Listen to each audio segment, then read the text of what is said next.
klausījām un klausījās podcastu Stereotips. Esiet sveicināti klausītāji. Čau, Arti. Čau, Uģi. Sveiki, klausītāji. Un jūs esat kopā ar podcastu Stereotips. Varbūt nekavējamies un varam vaļā mūsu pirmo segmentu, kas saucās Audiotēka. Audiotēka. Audiotēka – vieta, kur pārunā audio lietas.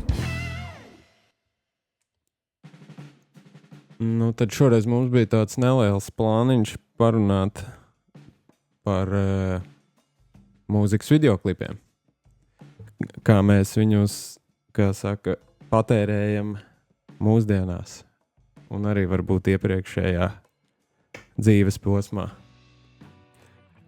Sāksim laikam ar to iepriekšējo dzīves posmu, jo man šķiet, ka ļoti daudziem cilvēkiem, man ieskaitot, pirmā saskarsme ar mūziku bija caur televīziju. Tāda apzināta saskarsme ar mūziku. Un, protams, televīzijā, ko mēs redzējām, augot 80. gadu pašās beigās, 90. sākumā, bija diezgan ierobežotas izvēles videoklipi, mūzikas klipi, gan no vietējām grupām un māksliniekiem, gan arī no ārzemēm. Es atceros ļoti izteikti Roxette Joyride videoklipu, kur viņi sēž uz tās mašīnas, es nezinu, tas ir sarkans Porsche vai kaut kas tāds, man tas likās tik ļoti, ļoti stilīgi tajā brīdī.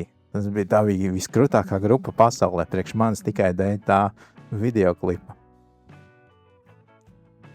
Kā bija tev? Es sevi ar mūzikas videoklipiem atceros, man liekas, bija tāds latviešiem varbūt pirmais mūzikas kanāls, pat ne mūzikas kanāls vai raidījums. Tieši neatceros nosaukumu, bet viņš gāja kaut kad ļoti vēlu vakarā, tajā laikā, kaut kādiem 11 bija. Es negribu tagad tā kā samelot, vai nebija ZTV, tur bija kaut kāds tops, dziesmu tops bija. Un tajā laikā bija H-Block, tāda aktuāla dziesma, Gata Power, man liekas, tur bija klipā kaut kas ar tādām skudrām liela izmēra saistīts. Man liekas, ka kaut kas tur bija tam līdzīgs. Vismaz tāds, kas man ir, sevi atceroties no mazotnes, kad es kaut ko tādu esmu redzējis. Tādā vēl, neapzinātā vecumā, vēl kad ar mūziku, tik cik kāds kaut ko klausījās, tik arī es varbūt redzēju.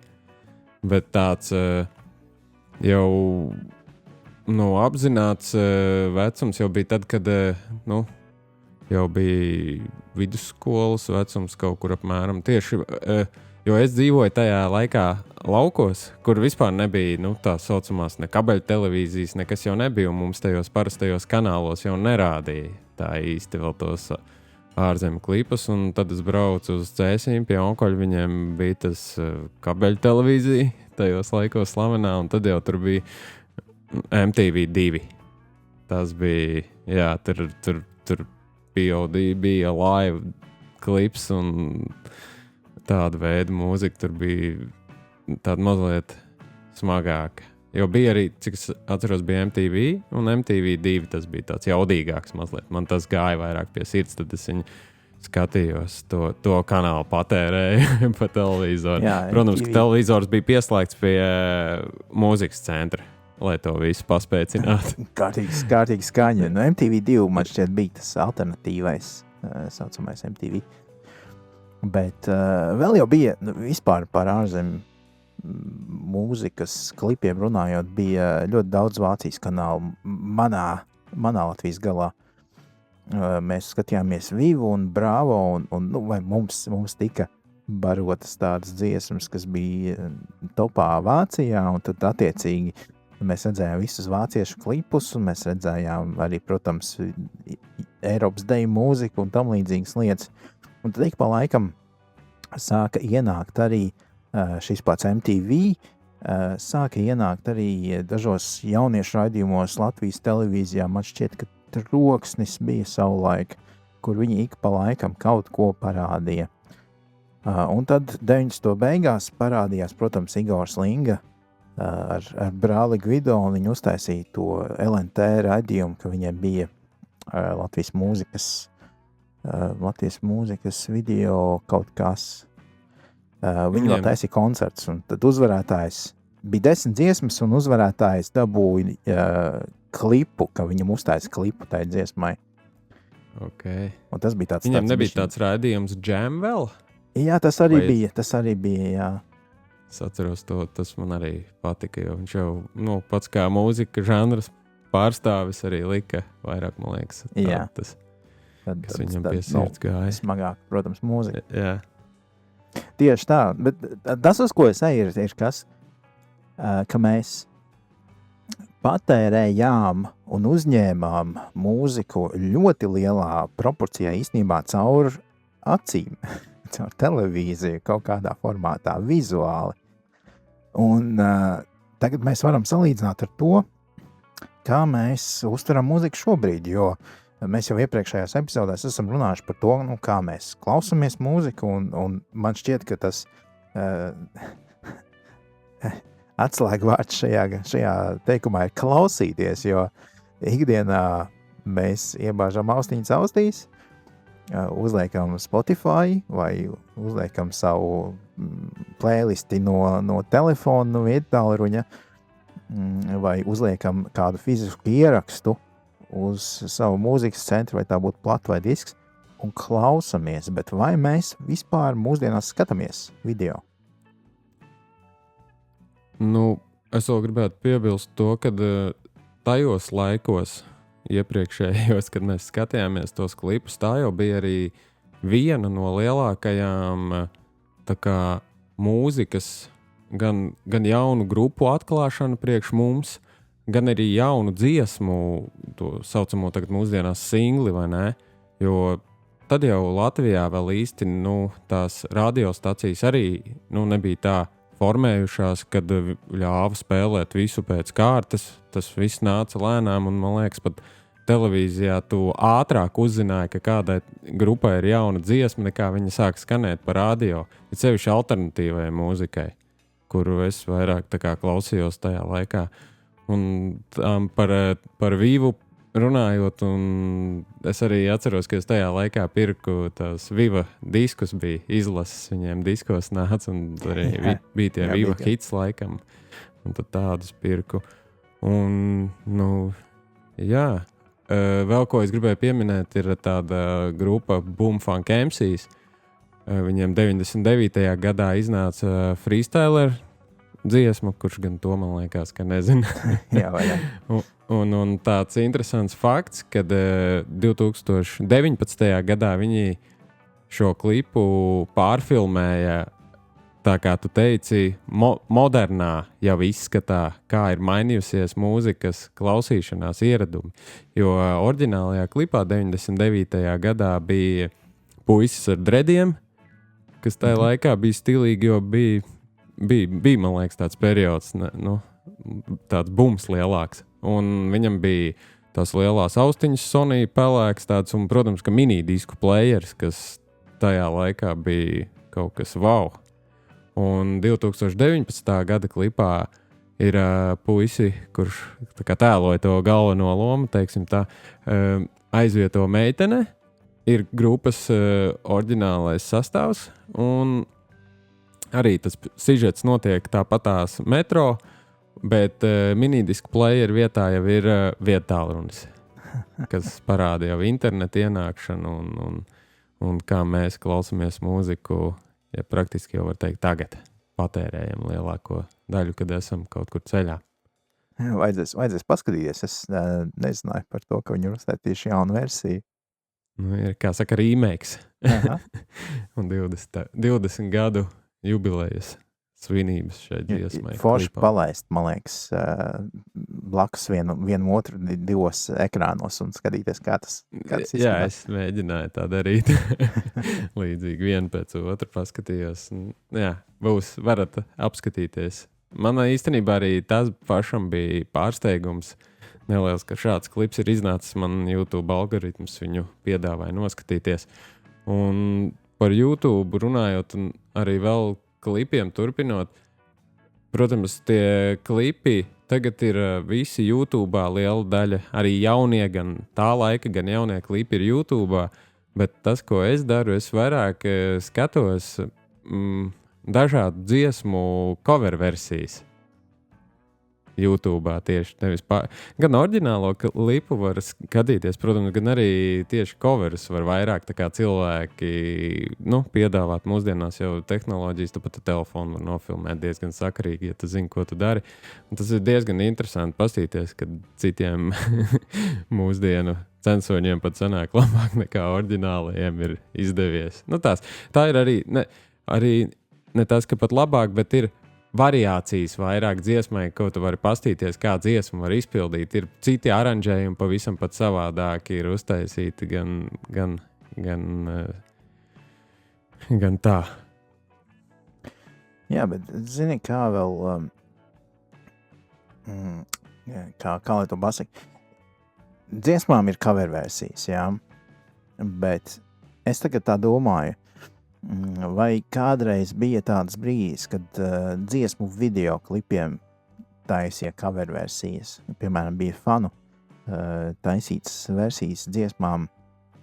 Un man liekas, ka es varētu nosaukt uz vienas rokas pirkstiem par tādām, kuras es zinu. Bet šis te fenomens tā kā neizplatījās tālāk. Tas dziesmu cover versijas joprojām ir diezgan aktuāla lieta, kā cilvēki tā teikt, iedomājas, uzliek savu to skatījumu kādai dziesmai, savādākā žanrā, savādākiem vokāliem tā tālāk. Un interesanti ir tas, ka video klipi, diemžēl, nav piedzīvojuši neko līdzīgu. Viņi ir tādi, ir tas oriģinālais variants un principā viss. Jā, bet par klipiem runājot, var jau būt, ka, tu vari uzfilmēt statisku video un nenolikt kameru, bet tomēr, ja tu gribi taisīt video ar kameru, tev mazliet ir vajadzīgas zināšanas, vairāk montēšana, kā saka, visas tās lietas. Tas ir mazliet tāds nopietnāks zināšanas jau vajag. Un tas, ko vēl es gribēju pateikt par tiem pašiem mūzikas kanāliem, ko mēs kādreiz skatījāmies, es atceros, kad retāk, bet rādīja arī koncertus, grupu koncertus pilnus. Un tad jau tur sāka reklamēt kaut kādas dienas iepriekš, jau ka būs tāds koncerts, un tad tu pasties datumu, laiku tur ieplāno. Bet tagad ar YouTube palīdzību vai kādu citu video straumēšanas platformu palīdzību tu vari to koncertu jau atrast un uzlikt uzreiz, noskatīties. Tas tāds, man liekas, mūsdienās mazliet lielāka priekšrocība ir. Tas, ko tu sāki, man īstenībā atgādināja vēl vienu lietu. Latvijā, ja nemaldos, ir, es negribu kļūdīties par nosaukumu, bet man liekas, ka tas saucās šlagermūzikas kanāls. Un tad, kad man ir sanācis pabūt Latvijā un kādreiz paskatīties šo te, tad liekas, ka absolūti lielākā daļa dziesmu, kas tiek rādīts šajā televīzijas kanālā, viņām nav videoklipi kā tādi, tie ir ieraksti no koncertiem. Bieži vien studijas ieraksts ir uzlikts pa virsu koncerta ieraksta video. Ja tu apmēram saproti, ko es mēģinu, kādu bildi es mēģinu uzzīmēt.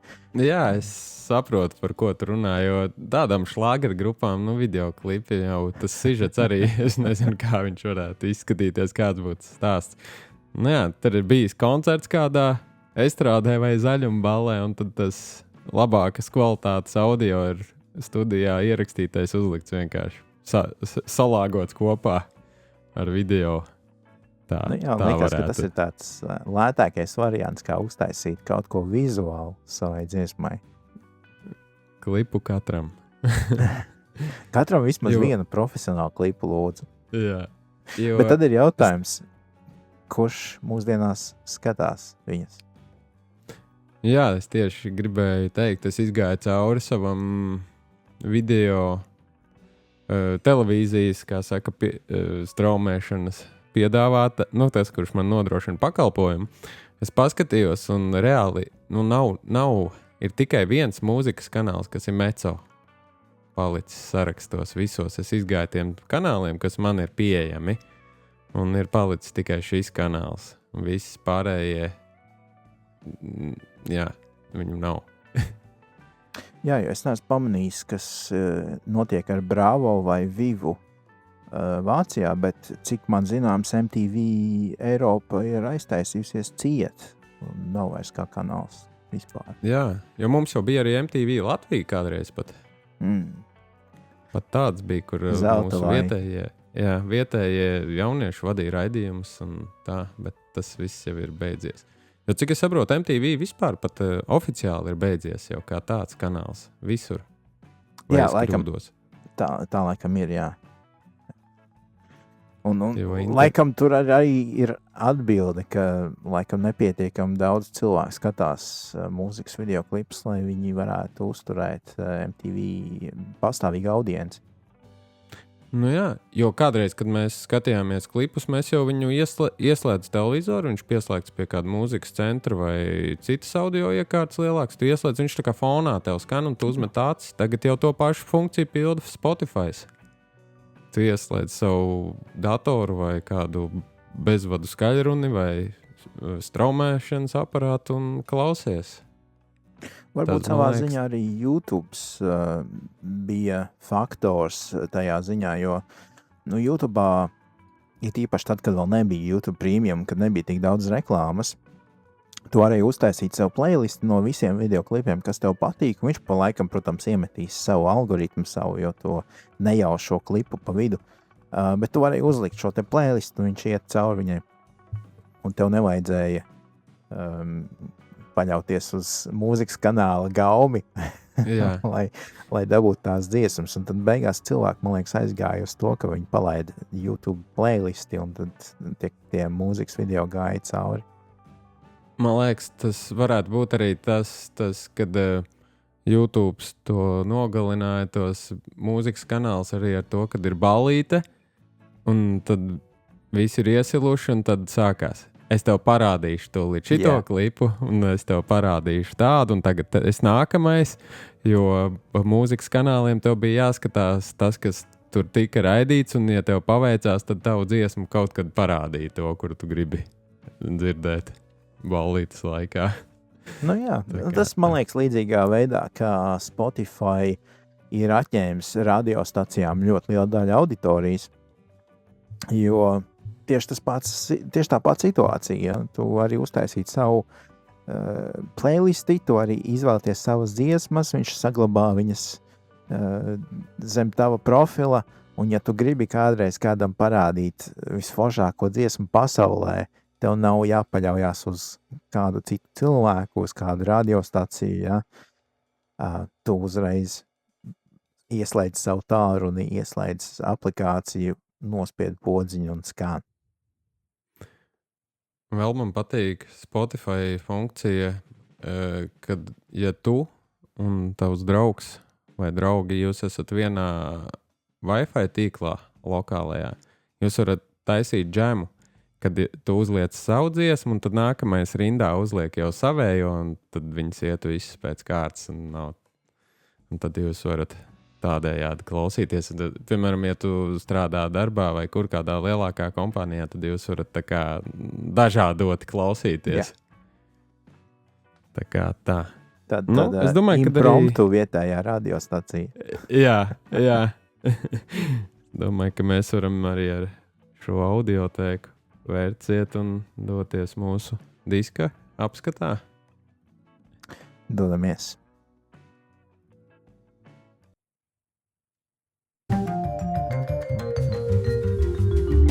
Mūzika ap mums, klausāmies un dalāmies ar jums. Nu, Marti, es ļaušu tev atkal. Man liekas, tev ir jākļūst par atvērēju. Par albumu atvērēju. Jā, izpakotājs, atpakotājs, pieteicējs. Nu, labi. Aiziet. Tad šajā epizodē mēs taisam vaļā kaut ko, kas šogad paliek 40 gadus vecs, sens. Nav pirmā svaiguma tīri no materiālā viedokļa, bet tajā pašā laikā es teikšu, ka mēs iesim cauri dziesmām no muzikālā viedokļa, tad tas svaigs vēl ir, man liekas, saglabājies. Protams, mēs runājam par kaut ko no Latvijas mūzikas klasikas, un tas ir ansamblis Credo, un šajā stereotipu epizodē mēs apskatīsim ansambļa Credo pirmo ilgspēlējošo plati ar nosaukumu Baltais ceļš. Jā. Un kādēļ mēs viņu izvēlējāmies? Mums vienmēr ir tāda, neteiksim spēle, bet mēs katrs izdomājam albumus, kurus mēs gribētu apskatīt vai paklausīties. Tie ir vai nu jau mums zināmi, vai arī atrodam kaut ko svaigu, lai abiem mums ir interesanti. Un Credo iekrita, man liekas, tāpēc, kad es šo albumu gadā noklausos. Tas ir albums, kuru man gadā ir vismaz dažas reizes jānoklausās. Tā vienkārši tas ir viens no maniem albumiem, kas man ir tūs, un tāpēc es viņu vienkārši gribu pāris reizes noklausīties, jo tas man atgādina, zaļo zāli un labos laikus. Tāpēc es viņu ieliku sarakstā, un mēs abi ar Arti tā kā viņu iebalsojām šajā epizodē. Jā, jo no tiem albumiem, ko tu ieteici, es noklausījos, un tajā brīdī, kad es uzliku Balto ceļu, es domāju, es tik ļoti sen neesmu klausījies šo albumu. Un ļoti, ļoti ilgā laikā. Un es izgāju pirmo reizi cauri no sākuma līdz beigām ar gandrīz vai tādu pavisam svaigu uztveri. It kā cilvēks, kas gandrīz vai nebūtu nekad klausījies šo te albumu iepriekš, es esmu, bet ļoti, ļoti daudzus gadus atpakaļ. Un ar kaut kādu savādāku bišķiņu pieeju dzīvē, ar savādāku pieredzi, ar savādākā stadijā savā muzikālajā ceļojumā, man šis albums uzrunāja krietni vairāk nekā viņš man uzrunāja gadus 14-15 atpakaļ. Un tāpēc es tev rakstīju. Man ļoti, ļoti patika klausīties ar tādu svaigu uztveri šo te albumu, un es ļoti labprāt gribētu parunāt par viņu. Lūk, tad mums viņš šodien ir priekšā. Mums ir grupa Credo, kur ir dibināta Liepājā 1974. gadā. Sanāk, cik gadi atpakaļ? Gandrīz vai 50 jau būs? Vairāk kā 50. 52. Jau. Jā. Labi. Man šodien nav matemātika. Man šķiet, ka īstenībā pat mēs esam ļoti, ļoti tuvu tam īstajam datumam. Man šķiet, ka tas kaut kad arī bija augustā, starp citu. Pat dibināšanas, jā. Ļoti labi. Un sanāk, kad grupa ir dibināta 74. gadā, bet albums ir izdots 86. 5. ir dažādi dati internetā. Un tas ir 10 gadi gandrīz vai 12 jau no grupas dibināšanas brīža. Un šis ir debijas albums grupai. Un sanāk ekskluzīva laikam, kad šis albums ir izdots tikai vinilā, kā mūsdienās saka, analogā mūzika.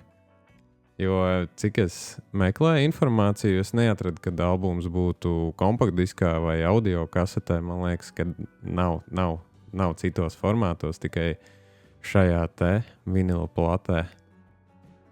Te es tev pateikšu vienu lietu, ka viņš ir izdots kompaktdiskā, bet viņš ir pašizdots kompaktdiskā.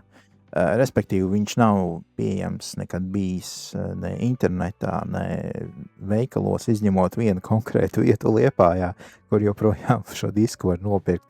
Bet tas ir tikai tāpēc, ka viņa skaņa inženieris ir ierakstījis to diskā. Lūk, ekskluzīva informācija. Albumā ir 9 dziesmas, jeb skaņdarbi, un tā ilgums ir 35 minūtes. Arī interesanti, diezgan moderna, Jā. moderns ilgums un moderns garums. Gan dziesmu skaita ziņā, gan albuma garuma ziņā. Tāds mūsdienu 21. gadsimta standarts praktiski. Jā, ļoti. Varbūt tu vari mūs iepazīstināt tad ar producentiem un ierakstu kompānijām, kas mums ir piedāvājusi šo visu lielisko. Nu ko, tie bija citi laiki, tad 86. gada pavasaris, ieraksts notika 85. gada vasaras beigās un rudenī. Un tie bija padomu laiki ar visām no tā izrietošām sekām, ar ko es domāju šajā gadījumā, ka tolaik nepastāvēja tāda profesija kā mūzikas producents padomu savienībā īsti nebija.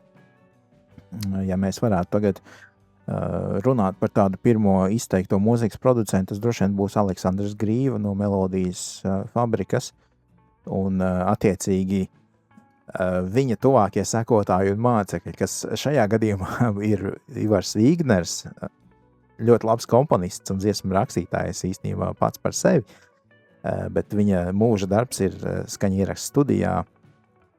Un vēl viens cilvēks, kas arī ir ļoti, ļoti pieredzējis skaņu inženieris, Kārlis Pinnis, abi divi viņi bija Rīgas skaņu ierakstu studijas skaņu inženieri un darīja principā to darbu, ko mūsdienās dara studijā mūzikas producenti, respektīvi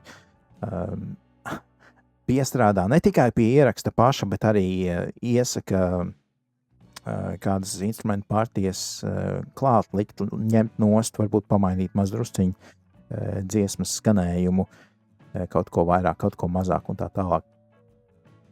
Tad šie būtu tie divi cilvēki. Attiecīgi viņi strādāja Rīgas skaņu ierakstu studijā, kas darbojās zem skaņu plašu firmas Melodija. Ja kāds ir redzējis kādu latviešu plati no padomu laikiem, tad 99,9% būs, ka viņi ir izdota Melodijā Rīgas fabrikā. Un tad tā bija viena no divām tādām kārtīgām mūzikas ierakstu studijām Latvijā tajā laikā, otra bija Latvijas radio studija. Tā kā baigi lielās izvēles tev brīdi nebija. Vai nu tu eji pa taisno uz fabriku un raksties viņus skaņu ierakstu studijā, vai tu dodies uz Latvijas radio, un tad no Latvijas radio ieraksti tiek sūtīti uz Melodijas iespiestuvi. Kredo gāja pa taisno. Un līdz ar to, tad, kā jau pieminēja, 85. gadā tika veikti ieraksti un plate pati iznāca 86. gada pavasarī. Jā, es jau gribēju piebilst tādu savu domu, varbūt mūsdienās tie producenti un inženieri, tas viss ir sadalīts varbūt tāpēc, kad kvalitatīvāk tas, jo tie darba apjomi mēdz būt tik daudz un tās zināšanas, ja tu esi viens, tev ir jābūt ļoti daudz zināšanām, lai izveidotu labu albumu beigās, jo tev ir jāstrādā gan ar ierakstu skaņu pulti, gan jāiesaka, ko spēlēt, ko labāk nespēlēt vai kā spēlēt. Tev ir jābūt tādam plaša profila speciālistam. Mūsdienās, man liekas, tas bišķiņi ir sadalīts un varbūt, es nezinu, vienkārši tas ir, jābūt ir ļoti tādam zinošam speciālistam jomā, lai tu spētu izdot labu albumu, ja tu to dari tā kā, viena persona. Jā, es domāju, ka industrijas cilvēku trūkums tajā laikā ir viens no iemesliem, kāpēc mums īstenībā nav vairāk ierakstu no tiem laikiem. Gadā tika izlaisti apmēram 15-20 albumu, un tas bija viss. Mēs runājam tīri par Latviju, protams, šajā situācijā. 80. gados, ja tev gadā fiziski ir iespējams uztaisīt tikai apmēram 20 albumus, un kā patērētājiem tev ir tikai 20 albumi, ko tu vari iegādāties. Tas ir viss.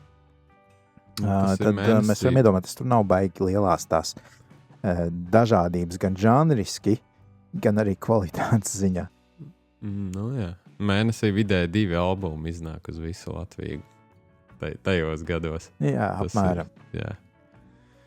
Nu ko, albuma vizuālais noformējums māksliniece ir Ilze Jansone, un šis albums man ir bijis arī bērnībā platē, un man viņš likās tas vāks tāds mazliet atšķīrās no vispārējā, kas bija tajā laikā bibliotēkā, jo viņš bija glancēts, kas ir spīdīgs. Un man personīgi tā zili zaļā baltā krāsa atgādināja tā kā jūras smiltis un jūru, jo stūrī tāds gaišāks ir, un tur ir tāds zilzaļš pārējais, un tas kredo uzraksts ir tāds pāriet uz tādiem zelta burtiem no gaišiem uz tādiem zelta dzintara krāsas. Un kāpēc gan ne, ja grupa ir dibināta Liepājā pie jūras? Man vispār, es tieši tagad skatos uz to vāku, un man liekas, jo Kredo bija kokapstrādes fabrikas ansamblis, sarkociņu fabrikas ansamblis. Un man šķiet, ka tie pēdējie 2 burti atgādina lakotus koka tādas gradzenes. Es neatceros, kam viņi bija domāti, bet es atceros, ka man omei bija atvelknē tādi lakota koka, tādi gradzeni lieli, tā kā barankas. Kaut kā ļoti Mērija iekāra vilnas diegā. Varbūt, nezinu, es minu. Es zinu, ka Mērija kaut kā ar gradzenu un tādām lietām, tur lineāli un ko tik vēl ne. Tā kā, jā, redzi, katram savādāks tās atmiņas un asociācijas ir arī ar albumu vāku. Nu, ko mēs varētu turpināt ar grupas sastāvu? Jā, grupas sastāvs uz plates ir minēts plats izdošanas brīdī. Un tas ir solists un ģitārists Guntis Veits. Tad solo ģitārists Armands Alksnis, tobrīd arī ansambļa muzikālais vadītājs, basģitāra Valdis Skuiņš, un tad es nolikšu slīpsvītra Eduards Glotovs tajā brīdī, jo Valdis tajā brīdī pārgāja tīri uz administratīvo darīšanu, bīdīšanu, visu koncertu organizēšanas un tam līdzīgs. Viņš kļuva principā par ansambļa menedžeru apmēram tajā laikā. Bundzinieks Gundars Lintiņš, taustiņi Aldis Langbaums. Bet kopumā grupā ir darbojušies 33 cilvēki, un ierakstā pašā arī, ja mēs paskatāmies uz dziesmām, ir piedalījušies ļoti, ļoti daudzi, kurus es neesmu pieminējis. Jā, piemēram, solists Raivis Krūms, kurš ilgstoši ļoti, ļoti ilgu laiku ir ansambļa vokālists. Tāpat Jānis Steinbergs, kurš grupā darbojās arī kādu laiku. Un kas mums te vēl ir? Seju uz leju. Protams, Werners Bokums un Guntars Brečs, abi 2 perkusionisti. Un ir vēl ļoti, ļoti, ļoti daudz cilvēku, tīpaši vokāla ziņā. Tur piedalās Sailita Kapteine, kura ansamblī pati pabija tikai kādi 6 mēneši, bet viņas balss arī ir šajā albumā. Nu, kopumā albuma tapšanā un veidošanā piedalījušies ir ļoti daudz cilvēki. Tā kā tur pie katras dziesmas ir dažādi cilvēki, kas nav grupas pamatsastāvā. Mēs varam doties tad pie pašām dziesmām. Jā. Varbūt to arī tad iepazīstināt, kāda situācija tajos laikos bija. Un mēs jau runājām arī par video klipiem un kā latviešu māksliniekiem singlus, kā izziņoja, kā tas notika tajos laikos. Jo tagad tu atver savu straumēšanas servisu, pasties, vai tev atnāk pat uz telefonu ziņojums, ir jauns singls, kur tavam mīļākajam māksliniekam. Bet tajos laikos jau nebija tādi singli, man liekas, vismaz Latvijā neizdeva viņus, jo mēs taču runājām pat mēnesī, varbūt pat 2 plates netika izdotas, kur vēl singlus, kā to visu menedžēja tajos laikos. Es pat teikšu, ka īstenībā lielākā daļa Latvijas grupas no 80. gadiem ir, es viņas teiktu, singlu grupas, jo ļoti, ļoti maz ansambļiem bija savas plates. Un joprojām īstenībā ļoti daudz no šiem ansambļiem ir bez saviem albumiem. Daži ir izdevuši 2000. gadu sākumā vecās dziesmas salikuši vienā albumā, bet ir tādi, kas vēl kaut ko gaida. Bet situācija principā bija tāda, ka singls kā tāds padomju mūzikā neeksistēja. Ansambls darbojās uz koncertu programmām, un ar to es domāju dziesmu kopus, kuras principā ir tas, kad uzstājies koncertā, tu nospēlē no A līdz Z. Un tad, ja publika prasa atkārtot kādu dziesmu, tad tu atkārto kādu dziesmu beigās. Bet principā tā sistēma ir tāda, ka tev ir dziesmu saraksts, tu iesniedz apstiprināšanas komitejai, kas darbojas zem Latvijas PSR kultūras ministrijas tajā laikā. Viņi iziet cauri, viņi pasaka, jā, ok, labi, jūs varat šito te spēlēt. Viņiem pat vajadzēja nospēlēt īstenībā to koncertu programmu viņiem priekšā, lai tie cilvēki zina, kas tā pa mūzika ir un kas tie pa vārdiem. Ja tu dabūni apstiprinājumu, tad tu drīksti spēlēt šo te programmu tieši tādā secībā, ar tieši tādiem vārdiem, tieši tādu mūziku koncertos. Kā lai mēs panākam to, ka kāda no šīm te labāk zināmajām dziesmām tiek kaut kur bišķiņ tālāk. Ja tu drīksti spēlēt koncertus savā novadā, piemēram, ja tu drīksti spēlēt viņas Vidzemē vai tu drīksti spēlēt viņas Rīgā, bet, piemēram, ne visā republikā. Kā tu panāks, lai pārējie cilvēki Latvijā uzzina par tavu dziesmu? Tolaik bija tikai vienīgs veids, un tā bija mikrofona dziesma aptauja. Un kas notika, principā, grupas menedžeris, vai tajā laikā sakot mākslinieckais vadītājs,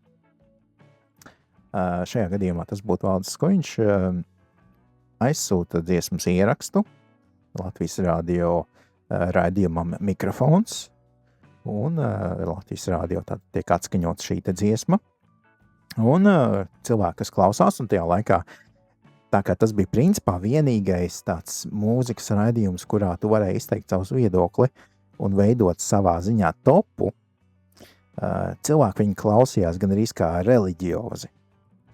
Un cilvēki būtu vakarā ieslēguši savus radio aparātus, klausītos šīs dziesmas, un ja viņiem iekrīt kāds no šiem gabaliem sirdī, ausīs, prātā, tad viņi aizpilda anketiņu un aizsūta savu balsi uz mikrofonu. Un tad, protams, ik pēc 3 mēnešiem, ja nemaldos, bija šīs te starp aptaujas, kurās bija tādi top dziesmas no tiem iepriekšējiem 3 mēnešiem, bet gada beigās bija lielais mikrofona apbalvošanas koncerts, un tad arī tika izziņotas visas šīs te vietas, kurš kurā vietā ir palicis, kurš visvairāk balsis ir savācis iepriekšējā gada laikā un tā tālāk. Un, principā bija tā, kad atkal atgriežoties atpakaļ pie iepriekšējās sarunas par producentiem un tādām lietām, producents kā tāds šajā procesā netika iesaistīts vispār. To, kas būs singls, izvēlējās pati grupa vai pats mākslinieks, kas izpilda viņu. Un tātad šajā gadījumā, piemēram, Kredo izdomāja aizsūtīt dziesmas, ko tu dungo savā kabatā, un tur pēc tam vēl mēs gājām atpakaļ Ūsainā puķa pēc tam bija singls, un Smaidas arī savā ziņā bija singls, bet par to mēs vēl parunāsim beigās. Lūk, es atceros, ka gada noslēguma koncerts bija tā, kad paziņoja uzvarētājs, droši vien sarindoja, kuram tad bija vislielākais balsu skaits, un tad televīzijā rādīja tos koncerts, un tad mēs pulcējāmies pie ekrāniem ar vecākiem. Atceros, ka skatījāmies tos koncertus, rādīja, kā nu viņi tur. Tagad, paskatoties YouTube, var īstenībā viņus arī redzēt, kā tas viss izskatījās tajos laikos, un tur ir visā košumā, kā nu vien varēja iznesties katrs. Man liekas, tas jau bija tas, ko viņi varēja tā grupa tajā laikā visvairāk tā kā atļauties, tas maksimālais slieksnis, kā sevi izrādīt un tā kā iepriecināt tos skatītājus, kas ir atnākuši, jo tas jau viss notika nosacīti dzīvajā televīzijas studijā. Jā, tieši pasākumi. Tā. Tieši tā, tas bija, tajos gados vēl tas bija dzīvajā, un es teiktu laikam, ka tā bija viena no retajām iespējām grupai nokļūt televīzijas ekrānā un principā, reklāma. Mūsdienu terminoloģijā runājot, tas bija tāds riktīgi reklāma, mēģinot, kā bija kļūt virāliem, Jā. Cilvēki skatās, un ļoti bieži grupas izcēlās ne tikai ar savām dziesmām, bet īpaši šajos mikrofonu koncertos ar savu izskatu. Mēs varam atcerēties līvus ar tiem baltajiem uzvalkiem, piemēram, ļoti, ļoti daudzi, kas neklausījās līvus vai nezināja īsti par līviem tajā laikā, viņi uzreiz tā kā sausās un pasaka, kas šie pa džekiem? Kas tie tādi? Visi balti tādi. Jā. Ko liksim virsū albumā pusi un skatāmies, ko mums piedāvā pirmā dziesma. Mums ir mūsu baltais ceļš. Interesanti, kad arī uz platēm tajos laikos dziesmu nosaukums rakstīja gan latviešu valodā, krievu valodā, protams, un arī angliski bija. Vismaz mikrofonu platēm es ievēroju, ka ir arī angļu valodā nosaukumi gan dziesmām, gan tie, kas izpilda un piedalās dziesmā. Un autors ir Leons Briedis, un šeit, man liekas, sākās viss tas interesantais, kas liek domāt, kāpēc bija dziesmām tajā laikā bija tādi vārdi un ne savādāki. Kāpēc? Jo tad, kad es biju mazs un klausījos šo albumu, man pie tālāk esošajām dziesmām albumā likās mazliet dīvaini tie vārdi. Kāpēc? Kas tur notiek? Bet tur būs arī atsevišķs viens stāsts man, un jā, pārsvarā jau te būs. Tas nav noslēpums, ka gandrīz vai visas dziesmas ir sarakstījuši dzejnieki, dziesmu vārdus, tekstus. Autori ir pārsvarā dzejnieki, jau mums visiem zināmi. Un tāpat arī šai mūsu baltais ceļš autors ir Leons Briedis un mūzikas autors ir Armands Alksnis.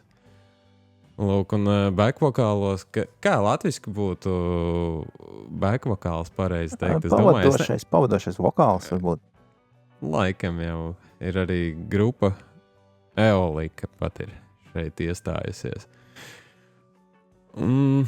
Runājot par tekstu, bet tieši par mūziku, man liekas, ka tas ir tāds klasisks 80. gadu tāds pop-roka stils nedaudz tieši mūzikas spēlēt. Jo ģitāra, viņa nekas sarežģīts šajā dziesmā ģitāriski nav. Viņa tā kā mazliet galopa stilā tiek spēlēt, tā kā vismaz sākumā, ka viņš tā kā ar zirgu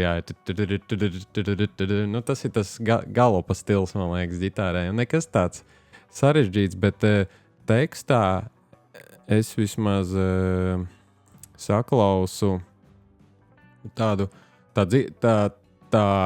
runa varētu būt par par to, kad mēs tā kā piedzimstam balti, un tad mēs ejam pa to savu dzīvi tādi, un tad mēs kļūstam tādi, kādi mēs kļūstam. Nu, man liekas, ka tur sasaucās tieši ar albumu vizuālo noformējumu, kad sākās tas pirmais C burts ir pilnīgi balts. Jā, Un tad tālāk aiziet, jo bišķiņ toņos jā. un spīdumā, kas arī nebūtu nav slikti. Nu, katrs mēs sev pulējam tādu, Jā. kādu mēs esam. Bet, Bet, sev kļūstam savādāk bišķiņ. Jā, bet man šajā dziesmā vispilgtāk patīk ģitāras solo. Nu, tur ir parādījis, kad, nu, tur, man liekas, tiem laikiem tas varētu būt kaut kas diezgan jau specifisks, jo ir izmantot arī stereo efekti diezgan, gan pašā dziesmā, gan arī solo laikā, kad tev spēlē to solo, tad labajā pusē, tad tikai kreisajā, un tad abās ausīs tā kā, nu, spēlējās ar to skatuves novietojumu tam ģitāristam, nu, bet tas tev ir tā kā galvā, tad dzird vienā pusē, tad otrā pusē, tad abās, man liekas, tā tehnoloģija jau bija tāda tā kā ierobežota tāpat tajā laikā, bet, nu, viņas tika izmantotas, nu, maksimāli, cik nu varēja, lai parādītu savu to ģitāru spēli, lai dziesma būtu interesantāka. Un dziesmas solo ir diezgan tāds tehnisks arī. Viņš ir daudz tā kā slāpēšana, stīgu, nošu slāpēšana, un arī diezgan ātrs viņš ir. Vispār Alksnis, man liekas, mīl spēlēt diezgan tehniski un ātri to ģitāru. Viņam ļoti labi sanāk. Jā. Tas ir tas, kas man šai dziesmā tā piesaista visvairāk. Par tehniku, jā, absolūti. Par skaņu, par stereo runājot, nu šeit ir šis te Ivara Vignera producenta devums. Tā ir viņa tāda, kā angliski teikt, signature, tas ir tā kā viņa tas paraksts. Atpazīstamība, jā, paraksts. Tas ir tas, ko Ivars Vigners tā kā ļoti, ļoti, nu, neteiksim bieži izmantoja, bet tas ir tas, viņam tāda raksturīgā tā odziņa. Un visa pirmā puse platē, pirmās 4 dziesmas ir ierakstītas zem Ivara Vignera visu redzošās acis un dzirdošās ausis.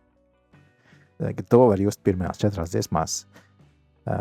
Un vispār šī plata ir interesanta. Viņa ir fiziski 2 pusēs un arī muzikāli viņa ir 2 pusēs un arī producentu ziņā viņa ir 2 pusēs. Un pirmā puse ir Ivars Vigners, otrā būs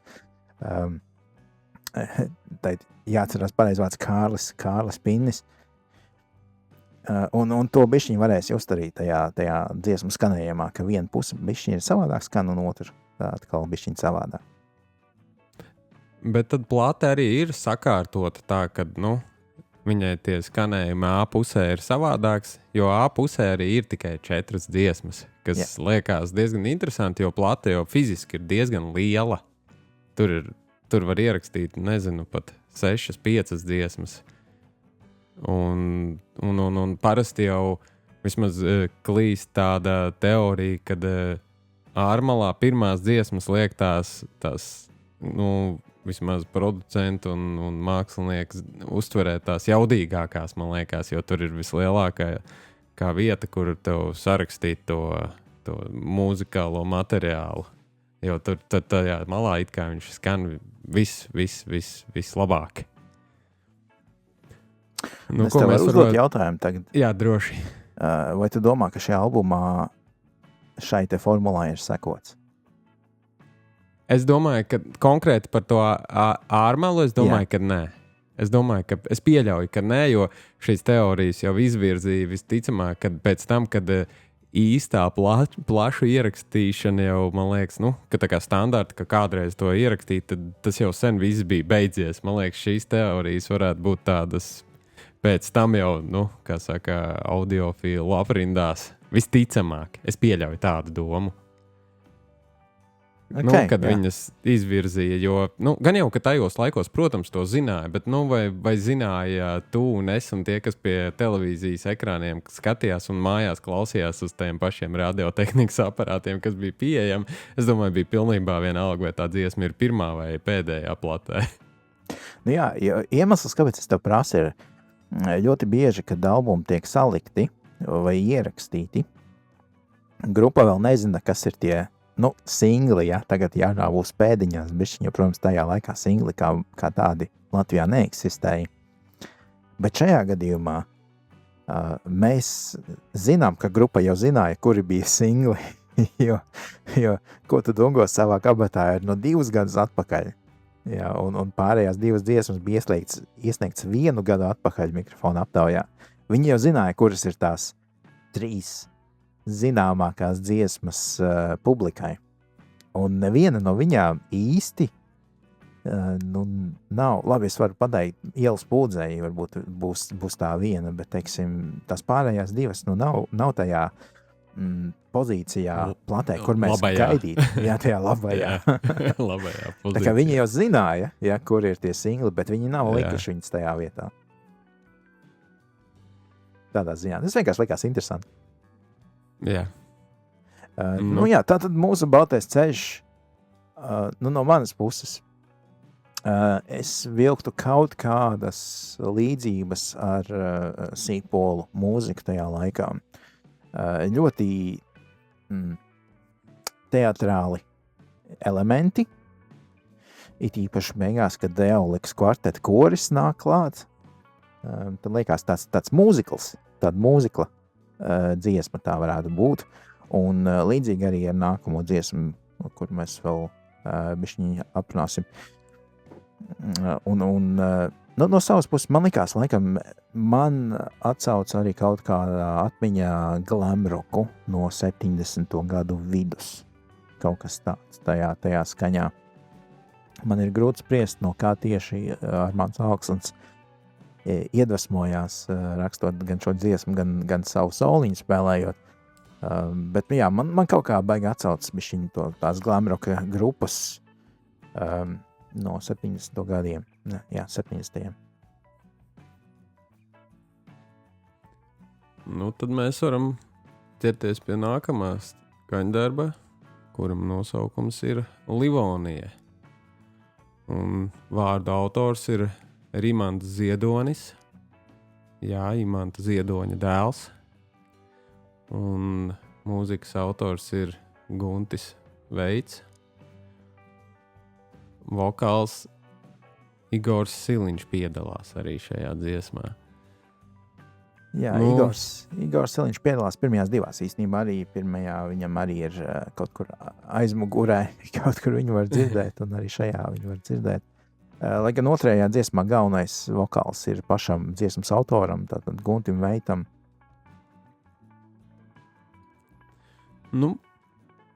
Tas, kā es šo dziesmu dzirdēju, man viņa īstenībā, vismaz man viņa kaut kā neiedarās starp šīm visām dziesmām šajā albumā. Es nezinu, kāpēc. Varbūt tieši tekstuāli, jo es viņu jūtu, ka tur ir tāda tā kā par to visu situāciju, kas bija Otrais pasaules karš un viss tās. Tur tādi slēptie teksti, man liekas, man ir ļoti dīvaini, ka viņus izlaida komisija cauri. Ka viņa varbūt, es nezinu, varbūt man tas viss tā tikai asociējās par visām tērvetēm un kurzemēm un šiem visiem notikumiem.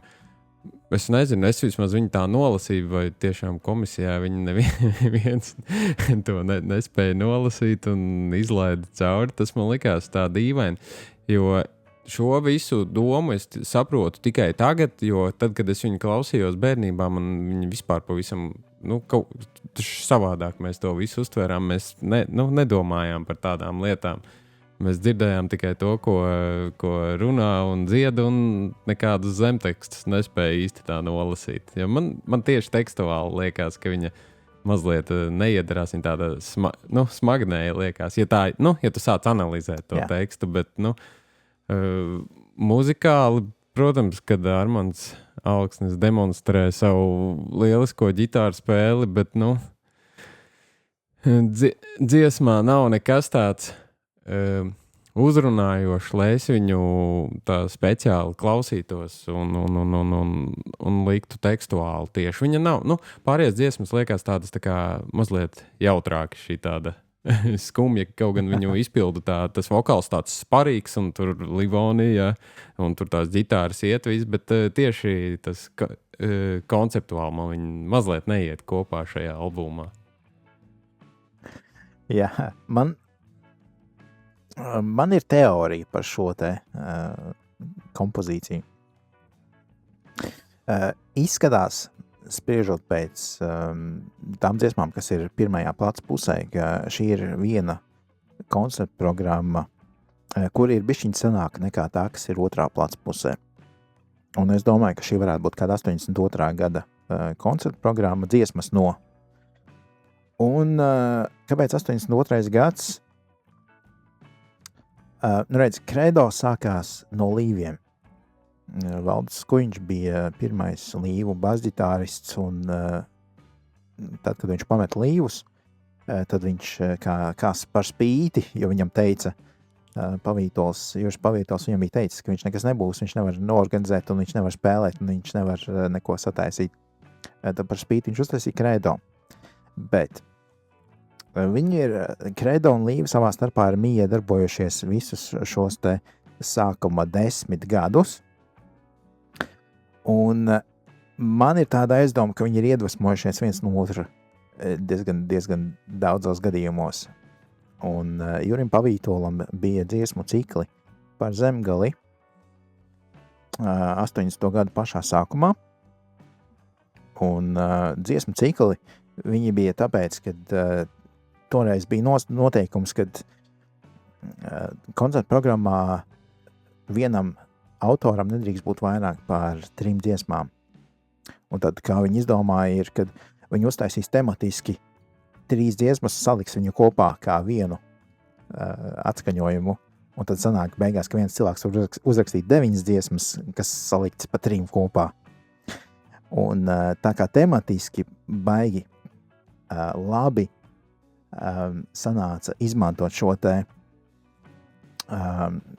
senlatviešu tematiku un sasiet kopā ar otrā pasaules kara lietām un par atmodu pirms vēl viņa vispār notika. Ja? Runāt par neatkarību savā ziņā, runāt par latviešu nacionālo mantojumu, kas pilnīgi atklāti nebija ļauts. Tad tā bija viena no tām tematikām, ko bija vieglāk izmantot. Tu uzrakstīt 3 dziesmas par to tematiku un salikt viņu kopā un teikt, ok, šis ir mans gabals par viesturu, Zemgales ķēniņu un tam līdzīgi. Un Pavītolam bija 2 šādi dziesmu cikli, un man šķiet, ka Guntis Veits, rakstot šo dziesmu 80. gadu pirmajā pusē, būs iedvesmojies no Pavītola un ielicis viņu šajā te dziesmu programmā.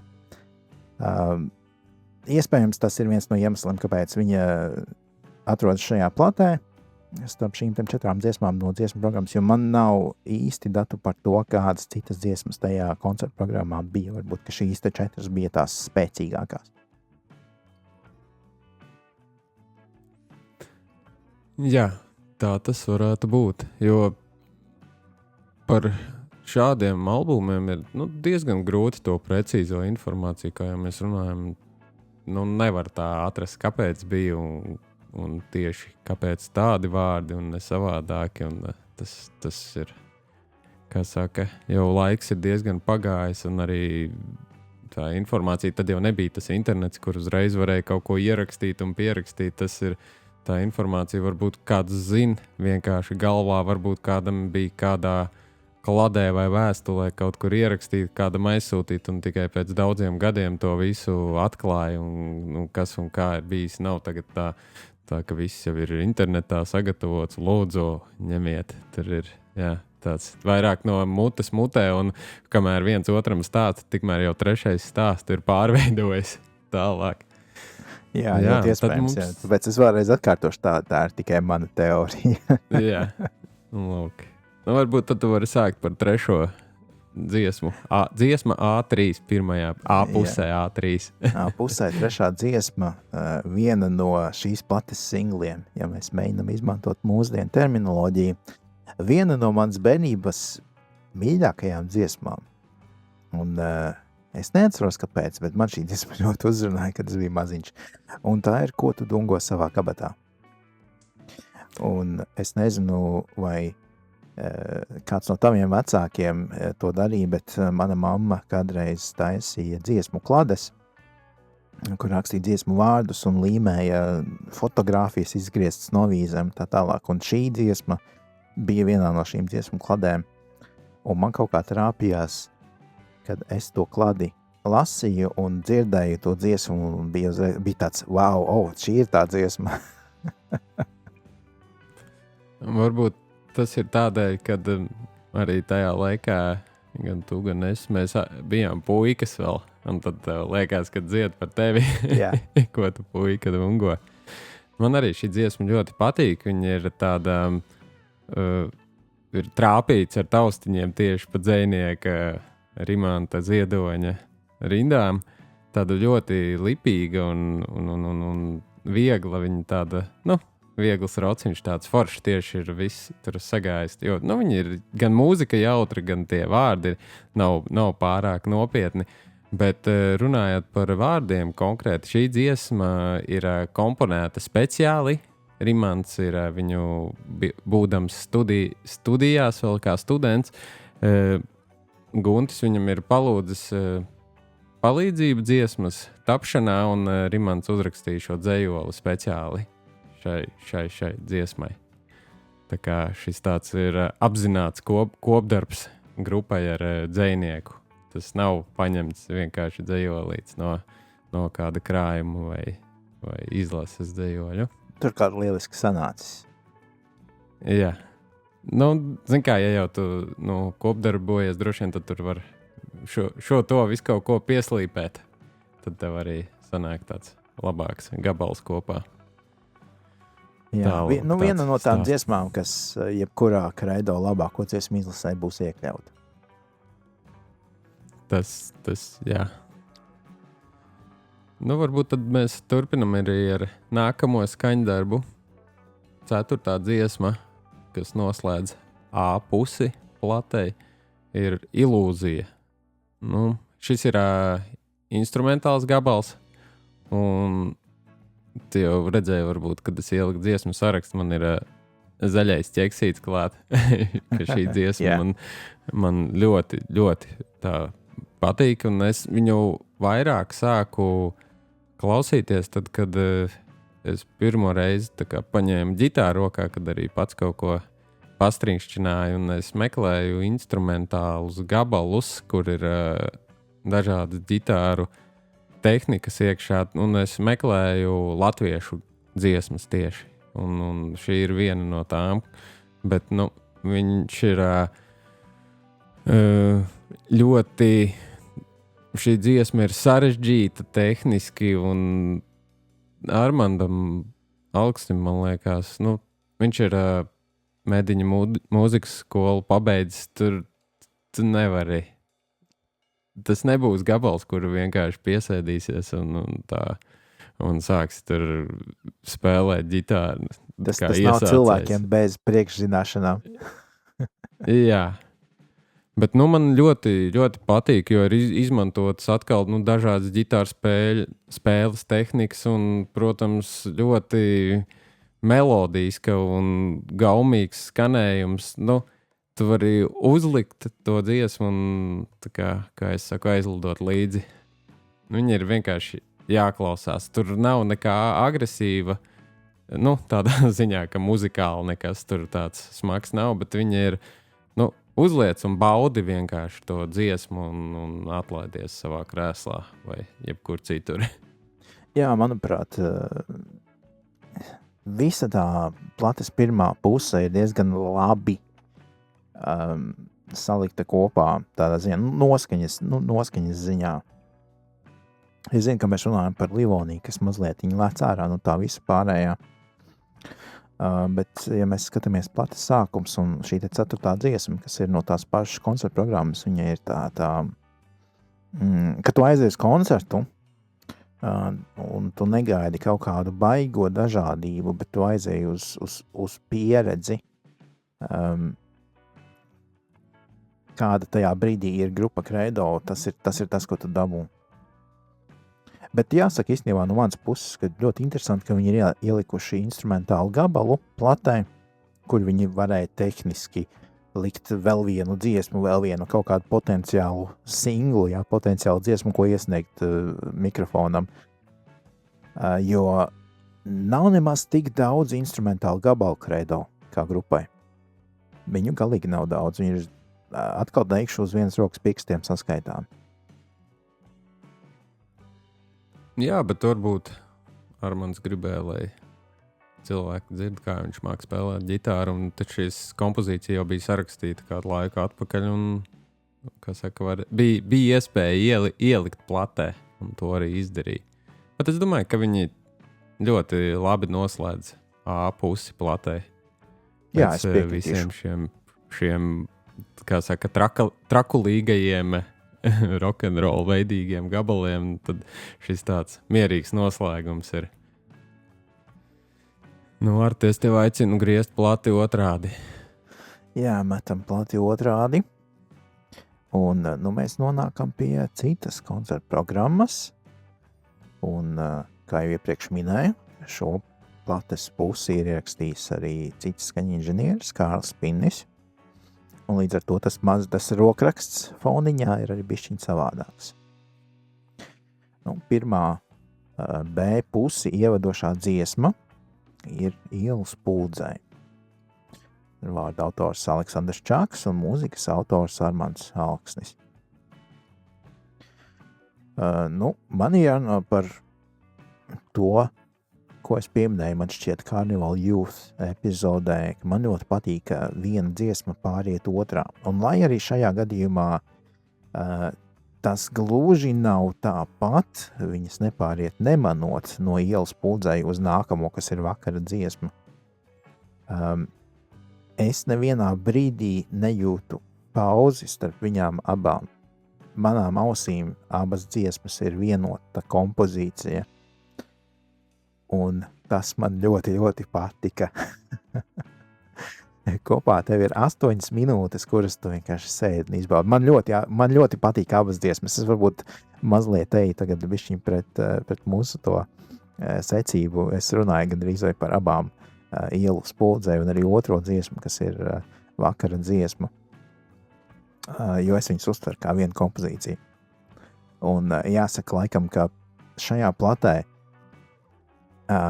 šīs te 8 minūtes ir manas mīļākās minūtes. Tu praktiski izņēmi man vārdus no mutes ārā. Es no sākuma arī klausījos Ielu spuldzei, atsevišķi kā dziesmu, bet tad es vienā brīdī saprotu, ka tas Ielu spuldzei dziesma, viņa ir arī tāda mierīga, izjusts dziedājums, dzejolis, un tās notis vakara dziesma, kas ir otrā dziesma B pusē, viņas pāriet tikai mazliet savādākā formējumā jau, jo Ielu spuldzei dziesmā vispār nav bungu, ir tikai mazliet, es nezinu, kā sauc to instrumentu, kas ir tas, kur iekšā kaut kas. Grabulis, principā perkusijas. Jā, tikai tāds perkusijas instruments, un tas ir arī viss, un dziesma ir tad ļoti mierīga, un tas ir Čaka dzejolis no 32. gada krājuma, Mana paradīze, un tad es klausos šīs dziesmas, abas divas kopā, un tad es domāju pie sevis, kas es tāds esmu, lai es atļautos analizēt Čaka dzeju. Es taču dabūšu. Kā saka. Tur es varu analizēt muzikāli, kā tas viss ir salikts kopā, bet es domāju, ka gan pirmā, gan otrais skaņdarbs vakara dziesma, viņa fenomenāli vienkārši sajiet kopā. Tas ir izdevies, ļoti izdevies tāds gājiens, kā saka. Tur nav ko pielikt un atņemt. Jo es domāju, ka mēs arī varam uzreiz sākt runāt par otro dziesmu, kas ir vakara dziesma, kur arī Aleksandrs Čaks ir vārdu autors, ja to tā var teikt. Jā, gan pirmā, gan otrā dziesmā Aleksandra Čaka vārdi un Armanda Alkšņa mūzika. Un man šķiet arī, man rodas tāds iespējas, ka koncertos šīs dziesmas arī tika izpildītas viena pēc otras, jo šīs te ģitāras rifiņš saucamais, šie gājieni, viņš pāriet, tā kā tu teici, mazliet ar modifikāciju, bet viņš pāriet no pirmās dziesmas uz otro, un tas rītīgi sasaist viņu kopā. Bet arī melodiski man ļoti patīk šis te sentimentālais, liriskais noskaņojums, ko šīs te divas dziesmas dod. Jā, jo arī dziesmā Ielu spuldze, kā ierasts, nav ģitāras solo. Nav, ir tikai pavadījums un dzeja. Bet dziesmai vakara dziesma jau parādās arī dziesmas izskaņā ir mutes harmonija, kas parādās, mēs varam dzirdēt, un arī ir saksofona solo, kuru izpilda Juris Trasuns, kas piedod dziesmai tādu noslēguma fāzi. Tas ir jādzird, to nevar aprakstīt, tu vari runāt, cik tas forši skan, bet labāk ir noklausieties šīs divas dziesmas kopā, vai pat es pat teiktu, ka varētu klausīties arī visas trīs, kas ir A pusē pēdējā dziesma ir Ilūzija, to 3 dziesmu ciklu kopā, viņi var ļoti, ļoti, ļoti labi tāds sasaistīt kopā. Viss, ko es varētu pateikt, ir izajiet ārā vakarā Rīgā. Kaut kur pie Masteikā un kaut kur pie Vecrīgas. Varbūt ne tieši iekšā Vecrīgā, bet kaut kur netālu. Vienalga vai vasaras vakars vai ziemas vakars. Galvenais, lai ārā ir tumšs un ir ielas puldzes ir ieslēgtas. Uzlieciet šo mūziku un jūs sapratīsiet 100% par ko šīs dziesmas ir. Tā noskaņa, ko Armands Alksnis ir pielicis Čaka vārdiem, viņa atbilst, perfekti.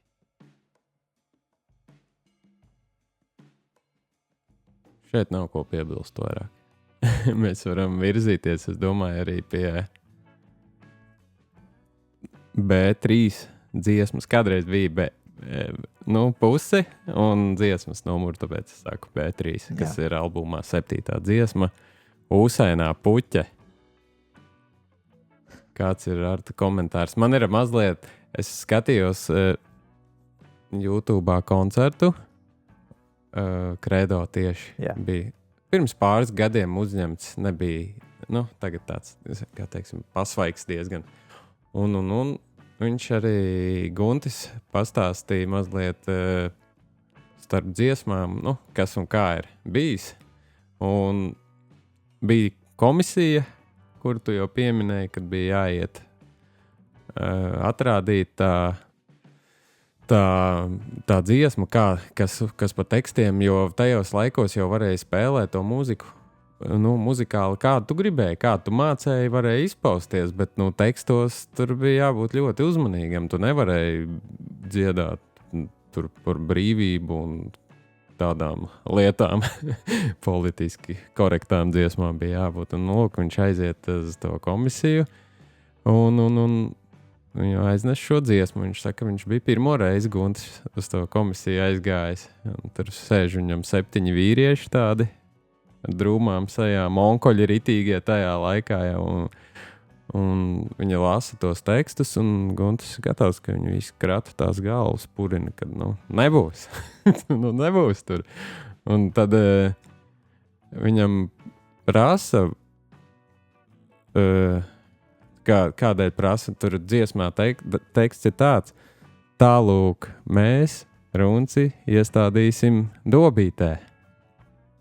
Un komisija viņam jautā, tu vispār pats esi izlasījis šo dziesmu? Tekstus, zini, tu saproti, par ko ir runa šajā dziesmā? Un arī tas sasaucās ar to, kā es uztvēru to dziesmu, kad biju maziņš. Kā tev atnāks bērni mājās, klausīsies šo dziesmu un sāks savus papagaļus un visus pārējos mājdzīvniekus stādīt Dobītē. Kas tas tāds būs tagad? Bet, tad gāja laiks un izgāja tā dziesma cauri tomēr šai komisijai, jo, tos tekstus tur lasīja un, kā saka, piekasījās par visiem sīkumiem. Kā tas tagad būs, ka tu savu Runci stādīsi dobē? Bet tā ir, jā. Šī laikam ir tā vienīgā albuma dziesma, kuru es nosaukt par bērnu dziesmu. Un viņi iet kopā ar tā paša 86. gada Disneylandu, kur arī, starp citu, nonāca mikrofona aptaujā. Arī Usainā puķis, starp citu, nonāca mikrofona aptaujā. Tas bija interesants laiks savā ziņā. Iedomājies grupa, kas ir darbojusies 12 gadus, ko mēs varētu izdomāt šobrīd, kas ir kaut kas līdzīgs. Iedomāsimies Soundpoets, ja? Viņi taisa liriskas gabalus, viņi taisa salīdzinoši nopietnus gabalus.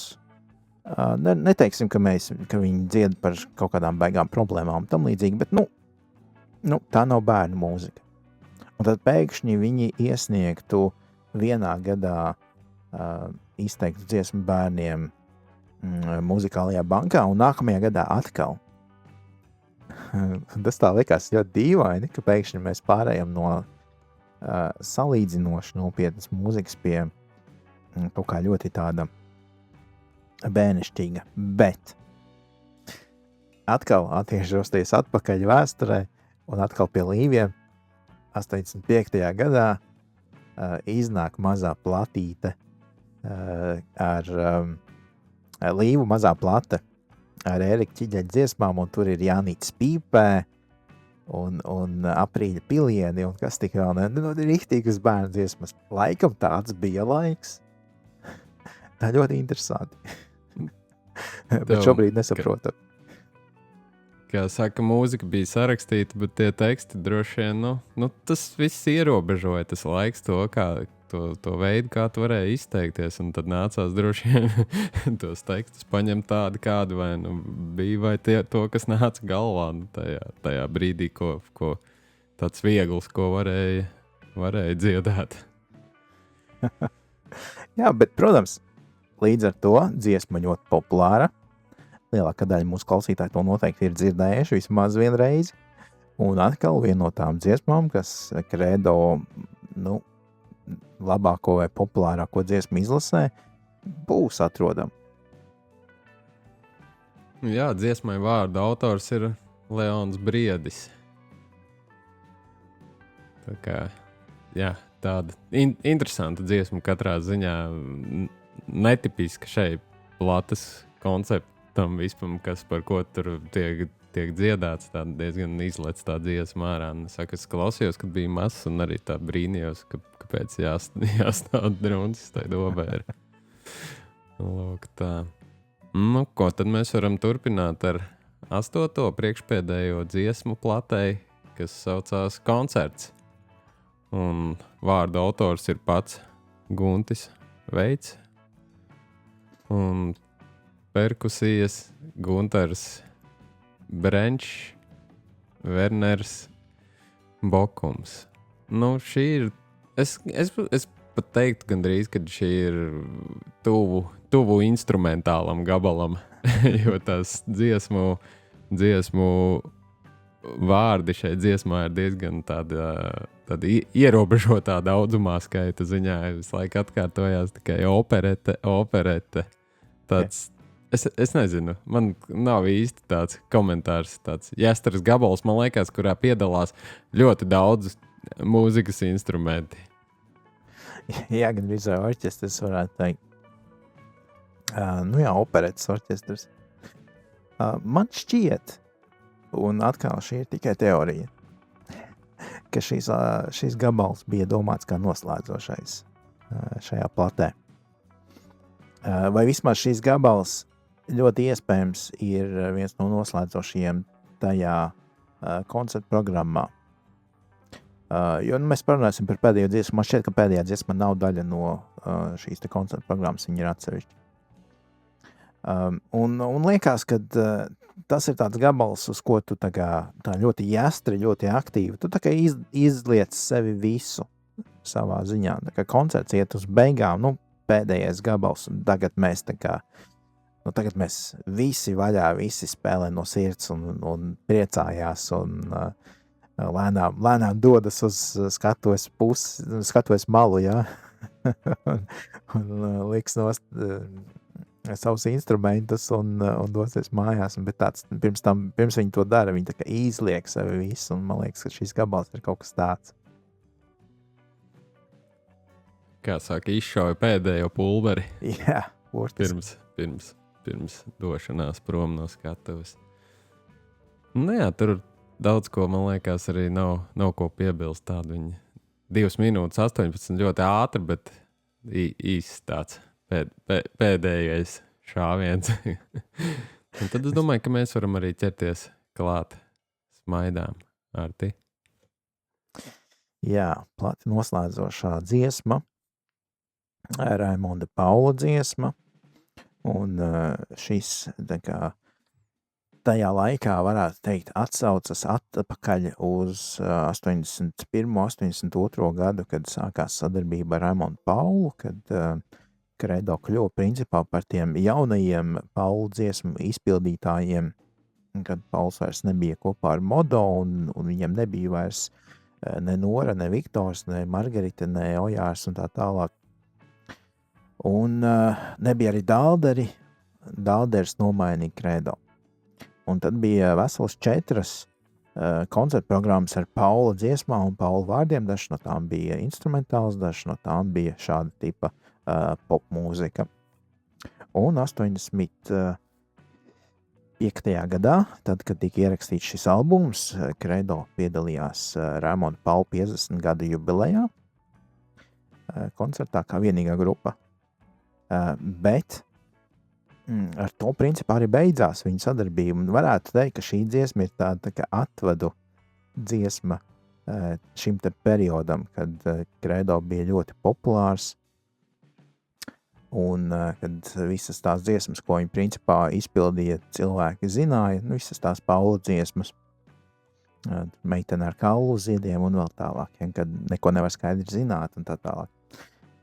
86. gads ir tas brīdis, kad Kredo kļūst par pavisam patstāvīgu ansambli. Viņiem vairs nav Pauls, kas viņiem dod savas dziesmas. Viņiem pašiem ir pilnīgi viss jāraksta un jāizpilda. Un tā arī varam redzēt šajā albumā. Lielākā daļa, protams, ir Armānda Alkšņa atcerēti gabali, tad ir pāris Gunta Veita. Un tad pašās plates beigās man šķiet, ir pielikta klāt šī te dziesma, ar ko tā emocionāli noslēgt iepriekšējo posmu grupas vēsturē, un tā kā viņi tagad tulīt skatīsies uz kaut ko jaunu. Bet man liekas, ka arī šī dziesma loģiski noslēdz plati, jo, ja pirmā dziesma bija mūsu baltais ceļš, kur tu esi tā kā vēl jauns un balts, neesi ar ceļa putekļiem, tad šajā dziesmā jau tiek runāts par tēva mājām, kurās tu vari atgriezties, kad vien vēlies, izskatīt savu sirdi, un kuras arī jau ir sagrauzis laika zops. un tēva mājas jau arī nokāp no vārda mājas, jo viņas jau lēnām tā kā sabrūk, un mēs varam pieskarties arī tam, ko teici, kad Kredo ir tā kā uzsācis savu ceļu pasaulē patstāvīgi pats. Tā kā tas būtu tāds, ja ņem konceptuāli tāds platas noslēgums un grupas jaunais ceļš sākās. Bet man šī dziesma ir ļoti tuva, jo man tēva mājas sauca Gaidas, sauc joprojām. Māja nosaukums ir Gaidas, un dziesmu sauc Smaidas. Un tur ir tāda rindiņa, kad viņu nenocitēšu, bet tur bija, kad ir neciešamas gaidas, un tad es biju tāds mazs puika vienmēr, un es vecai mammai prasīju, kas tur notiek, kāpēc viņi nolika uz neciešams. Jā, gaidas neciešams, bet tās ir īstenībā ilgas. Nu, tas vārdu spēle tāda, bet jā, dziesma ir ar Paulu kopā, kur arī Pauls spēlē klavieres. Nu, viņi man vienkārši piesaista tā emocionāli, jo tā jau ir, kad tā tēva mājas ir tā vieta, kur var būt tu pats, kamēr tu esi vēl maziņš. Bet muzikāli arī šajā dziesmā ir ļoti sarežģīts, tehniski, bet ausī patīkams ģitāras solo, ko izpilda Armands Alksnis. Un viņš ir arī, es esmu mēģinājis, tieši tā mēģinājis, bet viņš ir, ļoti, tur ir daudz slāpēšanas sākumā tās notis, kad tas solo tā kā ieskrienās, un pēc tam viņš ir diezgan ātrs ar daudz tādām triolām nošu un daudz, kā saka, to stīgu liekšana un nošu celšana un laišana lejā. Viņš ir, tas ir meistardarbs, tas solo. Tas ir, man liekas, viens no top solo tā laika latviešu mūzikā, kurš varētu būt kopā jau vienā līmenī ar Līviem un dzimtās valodas dziesmas solo vismaz manā topā. Tā kā viņš tāds ļoti, ļoti tehnisks, man liekas, Armands ģitāru spēlē ļoti labi šajā es teikšu, platē, ka varbūt pat tikai pārāks par dzimto valodu, jo dzimtā valoda ir neoriģināls solo, tas ir paņemts no citas dziesmas. Lūk, mūžu dzīvo, mūžu iemācies. To solo es varēju nospēlēt. viņš nebija tik, bet muzikāli viņš arī ļoti tāds tīkams. Viņš ļoti patīkams, protams, jā. Tā mēs esam nonākuši līdz platas beigām. Jā, plati ir noklausīta līdz pašām beigām 35 minūšu garumā. Mums ir albuma potenciālie singli, nebūs šeit jā, visi. Potenciālie singli ir īstenībā jau esošie iepriekšējie singli. Šajā platē nav, man šķiet, nevienas dziesmas, kas būtu iesniegta 86. vai 87. gada mikrofonam. Man šķiet, ka Kredo jau tajā brīdī jau bija aizgājuši tālāk, jo nākamais, kas bija mikrofonā, bija dziesma Lido, kas šajā albumā nav, un viņa netiks izdota vēl gadus 5, man šķiet. Tā kā, jā, potenciālie singli šajā albumā nav, ir tikai bijušie. Jā, tā kā mēs varam virzīties uz par vēstījumu, albumā. Mans tas skatījums ir tāds, tā kā albumā tiek izmantota dzeja un nav oriģināli, dziesmu vārdi, grupa pati nav sacerējusi, tad albums nav veidots kā viens koncepts vai stāsts. Viņam ir dažādi posmi albumā, kā vakara dziesma kopā ar ilūziju un sadalīts tā kā pa fragmentāri mazliet. Un tas kopējais vēstījums es īsti nenolasīju, jo arī dzēja ir sacerēta dažādos laika posmos, gan 30. gadi, gan 80. Tā kā es viņu redzu tā, kad var klausīties, tev nav jāklausās no sākuma līdz beigām, lai tu saprastu, ko mākslinieks gribējis ar to pateikt. Jā, piekritīšu šeit. Mēs tad varētu albumu vērtējums, un vai mēs viņu ieteiktu noklausīties klausītājiem? Kādas ir tavas domas, Arti? No manas puses es albumam likšu, un man šķiet, ka lielā mērā nostalģijas vadīts, bet es viņam likšu 8 stīgas no 10. Un, manuprāt, šis ir viens no tiem albumiem, kuru jebkuram mūzikas klausītājiem, kam interesē Latvijas mūzika vispār no visiem laikiem, šis būtu viens no tiem albumiem, ko viņam būtu jānoklausās.